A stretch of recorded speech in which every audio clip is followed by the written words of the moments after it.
Baik, kita lanjutkan pembahasan materi kita ke section 22 dari NIST 830. Section 22 ini isinya adalah penjelasan umum mengenai risk assessment.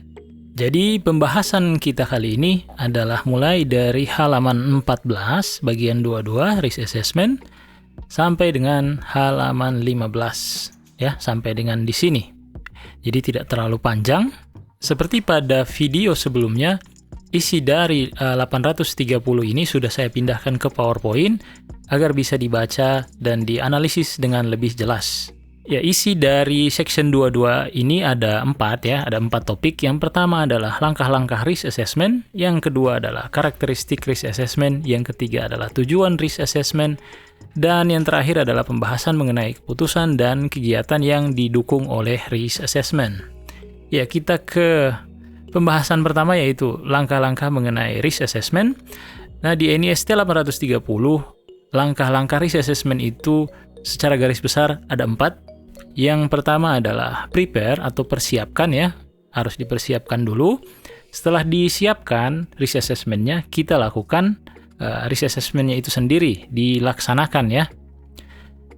Setelah dilaksanakan, langkah selanjutnya adalah dikomunikasikan. Sehingga apa yang dihasilkan di sini itu bisa diketahui oleh pihak-pihak yang terkait. Setelah dikomunikasikan, maka kita pertahankan hasil yang sudah kita dapat ini ya, di-maintain. Karena yang namanya risiko keamanan informasi itu berubah-ubah terus. Kita ketahui bersama teknologi informasi itu pergerakannya sangat cepat. Sistem operasi Windows misalnya tiap berapa bulan sekali ada updatean. Software-software yang lain juga begitu. Munculnya update terbaru itu tentu saja akan menimbulkan resiko. Selain itu ada virus-virus baru yang masuk, ancaman keamanan lainnya, lingkungan kita juga terus berubah, dan seterusnya. Banyak faktor ya. Selanjutnya kita masuk ke karakteristik risk assessment. Nah, di sini dijelaskan bahwa risk assessment itu bukan sebuah aktivitas yang hanya dijalankan satu kali. Dia bukan sesuatu yang dijalankan satu kali, kemudian setelah itu kita berhenti ya. Tetapi risk assessment itu dilakukan secara ongoing. Ongoing ini adalah terus-menerus selama sistem development life cycle. Kita tahu bersama bahwa di dalam pengembangan sebuah sistem itu kan ada desain, kemudian ada sistem pengumpulan kebutuhan, kemudian ada development-nya sendiri, setelah itu ada maintenance, kalau ada bug apa yang harus diperbaiki, kemudian ada penambahan fitur, dan seterusnya ya. Jadi maksudnya adalah risk assessment ini dari awal tahap desain itu sudah dijalankan sampai dengan terakhir. Ada terus dia, risk assessment itu jalan terus. Selain itu dia juga harus dijalankan ya pada semua tiers dalam risk management hierarchy. Masih ingat diagram ini yang kita ambil dari file NIST 839 ya?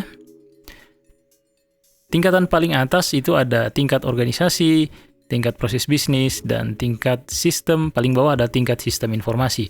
Jadi risk assessment itu harus dijalankan dalam semua tingkatan ini. Itu maksudnya.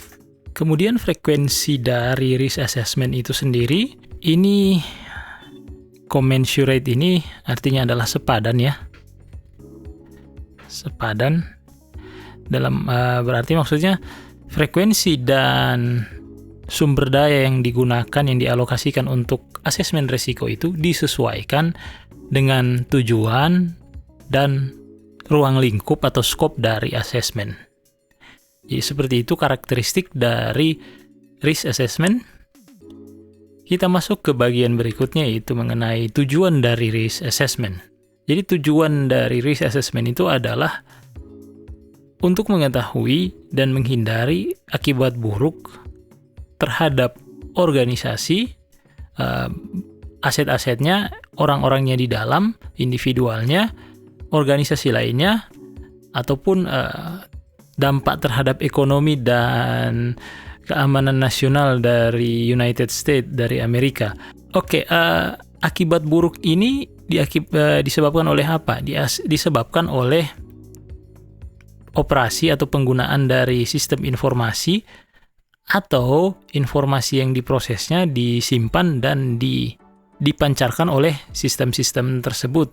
Ya, jadi kalimat panjang ini sih intinya, kalimat panjang dan ribet ini intinya ingin menghindari akibat buruk, itu saja sih kuncinya, ingin menghindari akibat buruk yang disebabkan oleh penggunaan sistem informasi atau penyalahgunaan sistem informasi. Jadi organisasi itu melakukan asesmen risiko untuk menentukan resiko. Resiko apa saja yang umum terjadi terhadap fungsi-fungsi bisnis dari organisasi tersebut, kemudian bagian-bagian bisnisnya, bagian-bagian organisasinya, kemudian terhadap infrastrukturnya atau sistem informasi, ya. Jadi kalau saya tangkap dari kalimat ini adalah dia untuk jadi risk assessment itu untuk menentukan resiko terhadap organisasi, sebuah organisasi, dan apa yang ada di dalamnya. Jadi kalau kita sederhanakan kalimat yang panjang ini dan membingungkan ini, intinya adalah risk assessment itu digunakan untuk yang pertama menentukan berapa besar risiko sebuah organisasi dan elemen-elemen yang ada di dalamnya itu terkena dampak buruk, ya, terkena dampak buruk dari penggunaan sistem informasi. Dan pada akhirnya nanti kita akan bisa menghindari dampak buruk ini. Kira-kira seperti itu. Baik, kita lanjut ke bagian berikutnya, yaitu keputusan dan kegiatan yang disupport oleh risk assessment. Iya, kembali lagi ke gambar ini yang berasal dari NIST 839.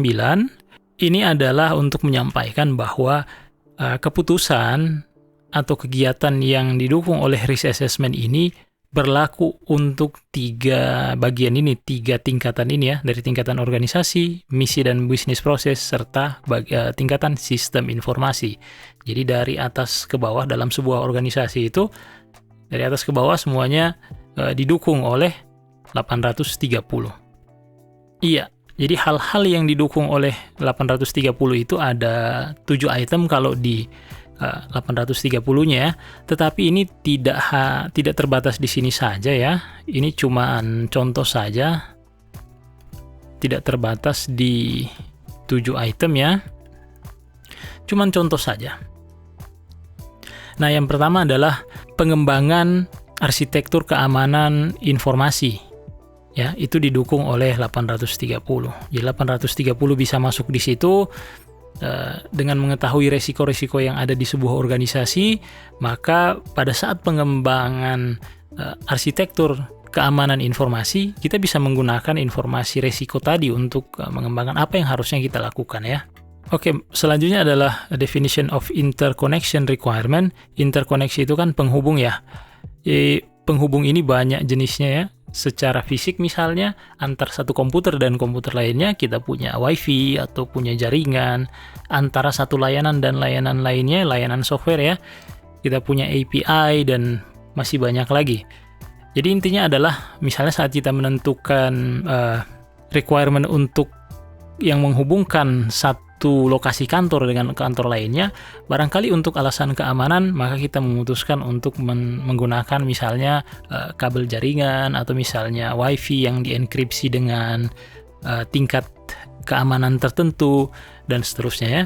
Oke, selanjutnya informasi yang didapatkan dari risk assessment itu bisa digunakan untuk menentukan solusi keamanan bagi sistem informasi kita. Misalnya saat memilih memilih supplier, kira-kira mau beli komputer di mana, ya. Oh, kita mending belinya di provider yang ini karena mereka bisa dipercaya. Atau misalnya mau membeli produk, oh kita ambil produk antivirus yang ini atau produk keamanan yang ini karena tingkat keamanannya seperti ini.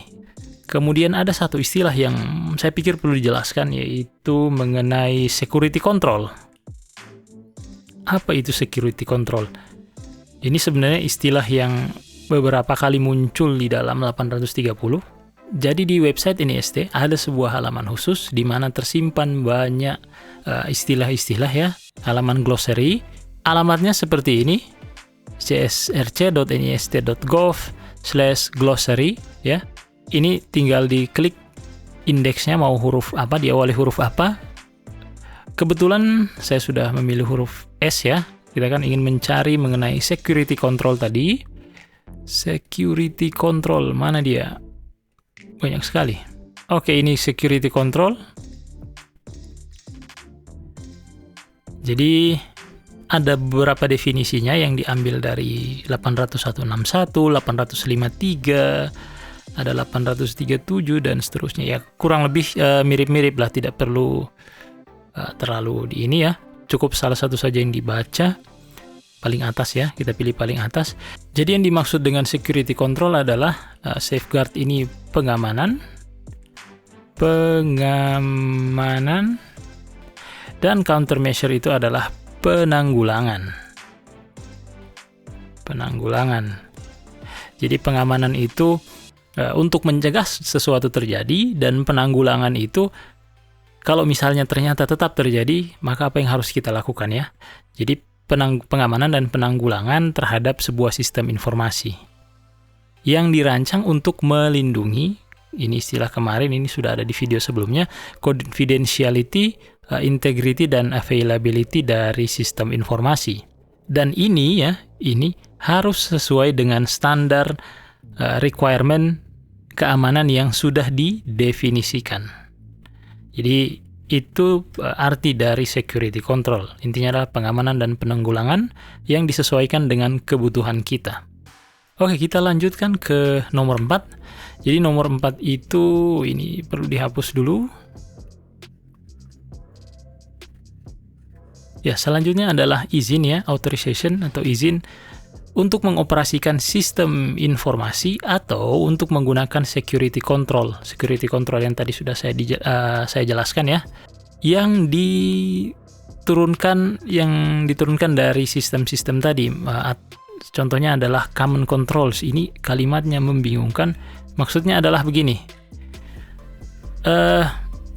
Di dalam sebuah organisasi, misalnya organisasi A, itu punya standar ya, security control apa yang harus dilakukan. Misalnya di sini, password itu, anggaplah masalah password ya, ketentuan password. Password itu harus kompleks. Passwordnya harus kompleks, ada huruf, kemudian angka, dan simbol. Dan ini diterapkan ke semua sistem ya. Mau sistem informasi P, sistem informasi Q, sistem informasi R ya. Itu harus menerapkan kompleksitas password yang seperti ini.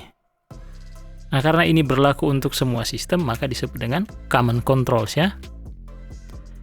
Ini bisa kita cek definisinya juga di glossary tadi. Kita masuk ke huruf C, kemudian Ctrl F saja ya. Common control, nah ini ada. Ya. Common control adalah security control yang diturunkan oleh satu atau lebih dari sistem informasi yang ada dalam sebuah organisasi. Ya, sesuai dengan contoh yang saya sampaikan tadi ya. Oke, selanjutnya yang didukung oleh risk assessment adalah modifikasi dari fungsi bisnis atau bisnis proses secara permanen atau secara untuk sementara ya, time frame untuk sementara. Contohnya begini, misalnya ada serangan virus baru atau malware baru ya. Mungkin untuk sementara untuk mencegah malware tersebut berkembang ya di dalam jaringannya kita, barangkali sistem-sistem tertentu kita bisa cabut dari jaringan ya. Jadi intinya kita bisa melakukan perubahan-perubahan tertentu terhadap proses bisnis atau sistem yang berjalan ya. Itu tergantung dari hal-hal yang ditemukan. Itu yang dimaksud dari modifikasi ini. Oke, kita lanjut. Selanjutnya adalah ini, implementasi dari solusi keamanan ya. Itu bisa dipengaruhi juga oleh risk assessment. Kemudian pengoperasian dan maintenance dari solusi keamanan tadi. Itu bisa dipengaruhi juga oleh risk assessment tadi. Ketujuh item yang sudah saya jelaskan tadi ini adalah contoh saja ya. Bisa jadi ada yang lainnya. Iya, sebelum saya akhiri, ada satu kalimat yang perlu digarisbawahi di sini ya. Ini saya terjemahkan dari belakang ya, dibalik ya terjemahannya. Validitas dan kegunaan dari asesmen resiko itu terbatas dari segi waktu. Kenapa bisa terbatas? Karena misi dari organisasi, fungsi bisnisnya, kemudian proses bisnisnya, sistem informasinya, ancaman, lingkungan, semuanya itu akan berubah ya, berubah seiring berjalannya waktu. Sehingga apa yang sudah kita bikin hari ini mengenai asesmen resiko, bisa jadi bulan depan itu berubah lagi validitasnya ya. Bisa jadi apa yang kita buat minggu ini, hari ini, bulan ini, tahun depan sudah tidak digunakan lagi. Karena misalnya ada perubahan dari segi ancaman, dari lingkungan, dan seterusnya ya. Oke, sampai di sini video kali ini. Sampai jumpa pada video atau materi berikutnya.